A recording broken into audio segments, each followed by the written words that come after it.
Bonjour à tous, bienvenue dans ce nouveau Avoir, le Avoir du mois de mars. Voilà, c'est la fin mars, on arrive en avril. Et du coup, c'est le moment de vous parler de mes recommandations, de tous les films, des musiques, des sorties que j'ai fait pendant le mois de mars. Avant toute chose, n'oubliez pas de vous abonner à la chaîne YouTube. Voilà, ce concept revient tous les mois et entre-temps, il y a d'autres petits trucs qui arrivent. Parfois, il y a des shorts, parfois, il y a des vidéos sur le cinéma, des critiques, des trucs comme ça. Et on va commencer sans plus tarder avec le cinéma. Qu'est-ce que j'ai vu comme film ce mois-ci ?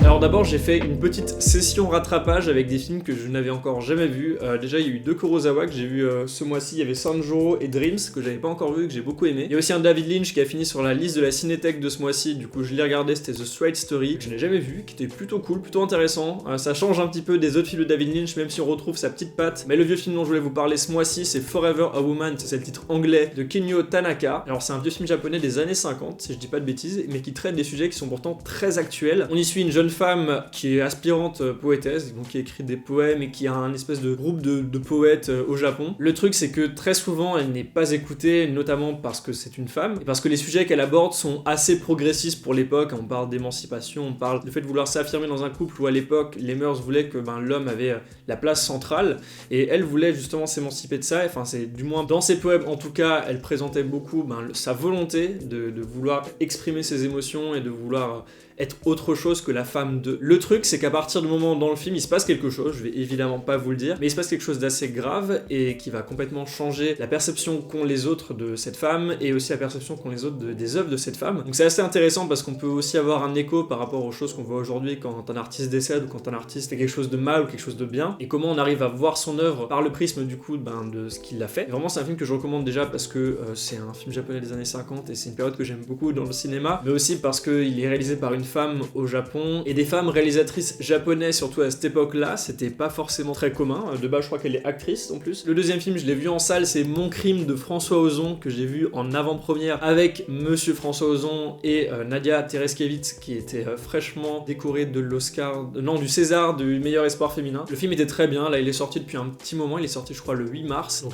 j'espère que vous l'avez vu, je vais évidemment pas spoiler. Il raconte l'histoire d'une jeune actrice qui a envie de se faire connaître et qui se retrouve un petit peu embarquée dans une histoire de meurtre, voilà. Il va se passer plein de choses qui vont mener à différentes situations et à certains destins pour ce personnage. C'est compliqué de pas spoiler. Je peux juste vous dire que c'est très drôle. Les deux actrices principales, Nadia Tereskevitz et Rebecca Merder, jouent très très bien. Je trouve qu'elles forment un duo exceptionnel et qui, je pense, fera partie de ces duos. On se souviendra plus tard, dans je pense 10, 20, 30 ans, quand elles auront une carrière bien affirmée et qu'on se dira ah ouais, elles avaient débuté dans ces films-là. Je pense qu'on utilisera ce film comme référence parce qu'elle développe vraiment un jeu qui est très intéressant. Donc voilà, c'est tout pour Mon Crime. Le film suivant, c'est Toute la beauté et le sang versé, qui était nommé aux Oscars du meilleur documentaire. Voilà, j'avais très très hâte de voir ce film, je l'ai vu, j'étais très bouleversé. C'est un très très très beau documentaire. La réalisatrice Laura Poitras avait d'ailleurs réalisé un autre documentaire il y a quelques années, c'était Citizenfour, que j'avais beaucoup aimé, un documentaire sur l'affaire Edward Snowden. Du coup là on est un petit peu dans le même thème que Citizenfour, mais on est plus penché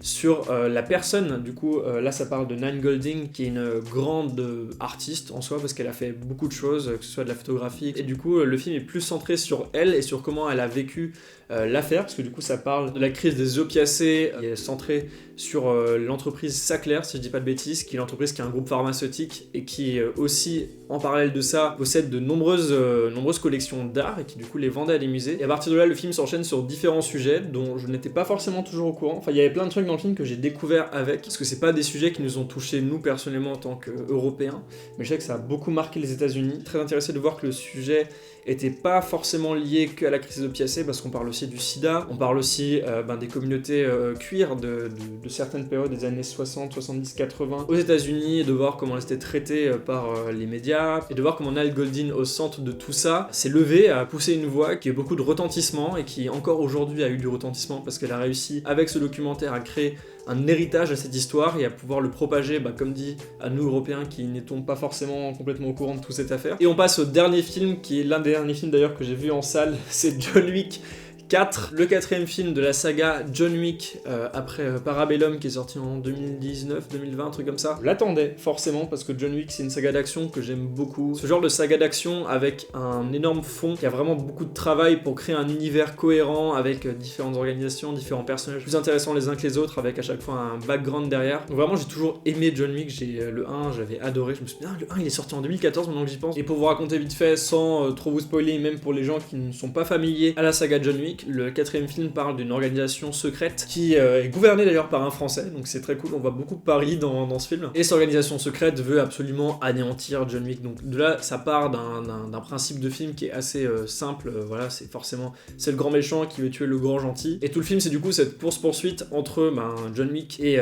les tueurs en série qui sont engagés par cette organisation criminelle et l'organisation criminelle en elle-même qui chasse John Wick. Et autour de ça il y a différentes rencontres qui vont l'amener à différentes situations. C'est un principe de film qui est très classique. Mais après il y a l'application, parce que du coup le film dure je crois 2h49, ce qui est extrêmement long pour un film d'action, même pour un film d'action de cette envergure c'est vraiment très long. Le truc c'est que c'est 2h49 de film, mais en soi c'est 2h30 d'action non-stop, c'est vraiment 2h30 de scène où t'as John Wick qui tire avec des flingues, qui tape des mecs. J'ai rarement vu un film d'action autant dense en scène d'action, j'ai rarement vu ça je crois au cinéma, même dans les Fast and Furious où c'est vraiment que de l'action la plupart du temps. Donc pour le coup j'étais plutôt agréablement surpris, et même au-delà de ça c'est pas de l'action à répétition où c'est mal foutu, où c'est des effets visuels ratés, des effets visuels qui veulent juste te dire voilà reste fixé sur cet écran. Non, là c'est vraiment de l'action très travaillée avec des chorégraphies qui sont très intelligentes. Et puis aussi petit bonus pour Rina Sawayama qui a un rôle d'ailleurs dans le film, c'est même pas un caméo, elle a un rôle bien présent dans le film. J'étais assez content parce que c'est une chanteuse que j'aime beaucoup, et aussi de savoir qu'à la fin du film il y a une musique qu'elle a composée qui est aussi même très bien, ce qui est d'ailleurs assez rare des fois pour les musiques de films, qui est plutôt très bonne, une très bonne musique que j'écoute encore aujourd'hui. Ouais, je vous le recommande fortement, John Wick 4. On passe maintenant à la partie musique. Les albums que j'ai écoutés ce mois-ci, il y en a 3, et il y en a 3 qui sont sortis le même jour, c'était je crois la semaine dernière, vendredi dernier. Je vais commencer par le premier, c'est Live at Bush Hall de Black Country New Road.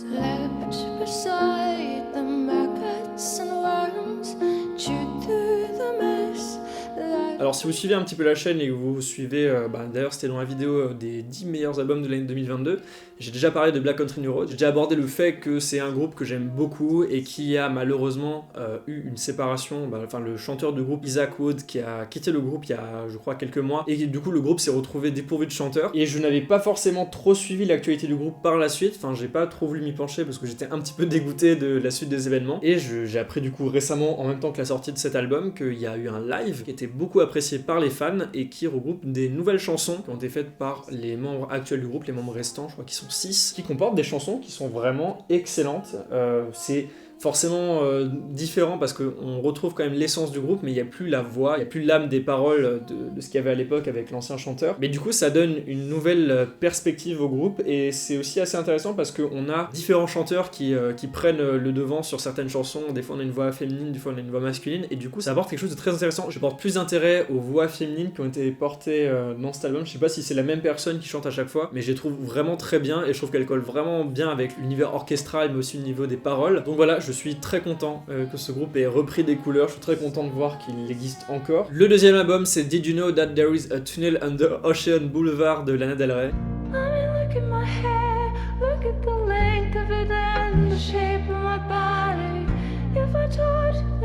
Nouvel album de Lana Del Rey qui n'avait plus sorti d'album depuis, c'était Blue Bannister je crois. Elle avait sorti il y a 1 ou 2 ans 2 albums à la suite qui étaient plutôt bons, sans plus vraiment. C'était dans une suite un peu cohérente avec NFR qui est un de mes albums préférés de Lana Del Rey. Et du coup là on s'y attendait, on attendait vraiment une suite qui se rapproche plus de NFR et moins des albums précédents qui étaient un petit peu en dessous. Et c'était plutôt le cas, personnellement je l'ai beaucoup aimé, mais je l'ai pas non plus trouvé exceptionnel en soi, j'ai pas trouvé du même niveau que Norman Fucking Rockwell. On prend beaucoup cet album comme référence, mais c'est vraiment un album exceptionnel. Mais en soi les premiers singles étaient vraiment très bons, le reste de l'album ensuite il était vraiment très bon au début, au milieu un petit peu moins bien parce qu'il y a 2 interludes qui cassent un petit peu le rythme, et vers la fin reprend un petit peu et est vraiment excellent. Donc ouais, je sais pas trop encore, il faut que je le réécoute parce que je l'ai pas réécouté depuis la dernière fois. Et le troisième et dernier album c'est Scaring the House de JPEG Mafia et Danny Brown.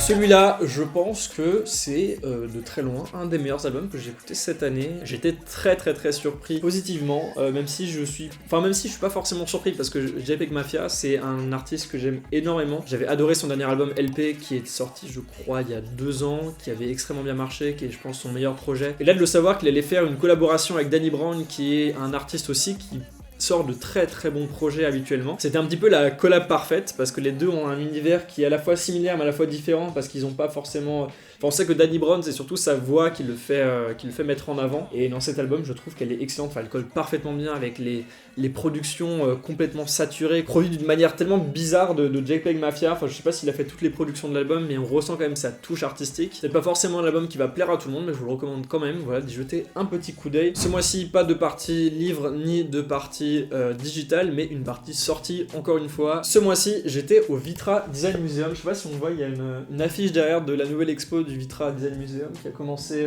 du coup ce mois-ci. Du coup le Vitra Design Museum qui est un musée de design extrêmement connu, peut-être je pense l'un des musées de design les plus connus en Europe, voire au monde, je sais pas, enfin je sais qu'il est extrêmement populaire et par chance il est à seulement 20 minutes de chez moi donc c'est plutôt très cool de pouvoir y aller, enfin c'est très cool déjà de base parce que le Vitra Design Museum a un showroom qui expose, c'est comme un Ikea en fait, c'est différentes scènes de maisons, des salons, un peu mise en scène avec des produits Vitra. Donc Vitra du coup c'est une marque qui produit du mobilier design qui coûte un peu trop cher, qui coûte même beaucoup trop cher. De base ce showroom est gratuit et il est accessible à tout le monde et moi j'y vais assez souvent. Et à côté de ça il y a un musée qui fait des expositions qui est du coup le Vitra Design Museum et là c'était une exposition sur les jardins et l'influence des jardins dans la société, dans l'histoire, dans la politique. C'était très intéressant et aussi dans le mobilier, dans le design. Donc ça peut me faire peur un petit peu quand je dis comme ça, mais c'est aussi très cool de voir pourquoi les jardins publics sont conçus comme ça. Par exemple le Central Park de New York, pourquoi est-ce qu'il est fait comme ça. Par exemple les jardins de Babylone, ou les jardins plus contemporains qu'on a aujourd'hui, c'est-à-dire par exemple les fermes à étages, ou dans les anciennes usines, comment est-ce qu'on réhabilite le jardin, comment est-ce qu'on utilise le jardin aujourd'hui, avec les questions qu'on a aujourd'hui en termes d'écologie, en termes de social. Donc c'est très intéressant, c'était vachement complet. Et aussi à côté de ça, il y a une partie qui est un peu plus connue, un peu plus instagrammable, qu'on voit vraiment partout sur TikTok et sur Instagram, c'est le Shot Pot. C'est une partie où il y a une exposition temporaire, qui n'est pas une exposition permanente, qui est faite par Sabine Marcellis, qui est une grande designeuse, qui a décidé de mettre des espèces de grands rayons, comme dans un grand Ikea, mais avec à chaque fois des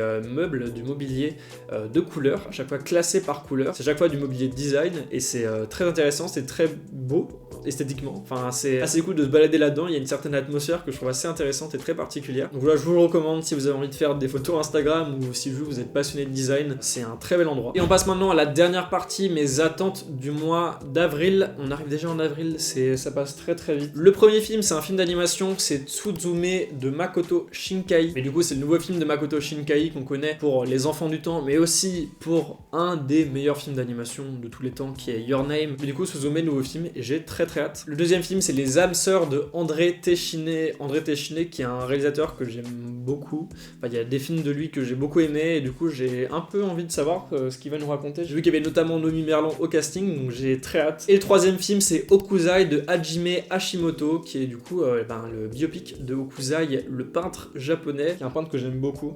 Donc j'ai envie de voir ce que ça va donner. J'ai pas eu beaucoup de com sur le film, donc je sais pas si c'est un petit film qui va être très peu distribué, mais j'ai quand même très hâte. Donc voilà, c'est tout pour ce nouvel à voir. J'espère que ça vous a plu. Si vous avez des recommandations, n'hésitez pas à les mettre en commentaire, je lirai tout ça. Vous pouvez également me suivre sur TikTok, je poste 2 à 3 TikTok par semaine, donc voilà, ça fait du contenu en plus. N'hésitez pas à aller voir. Sur ce, je repars pour de nouvelles aventures. Ciao!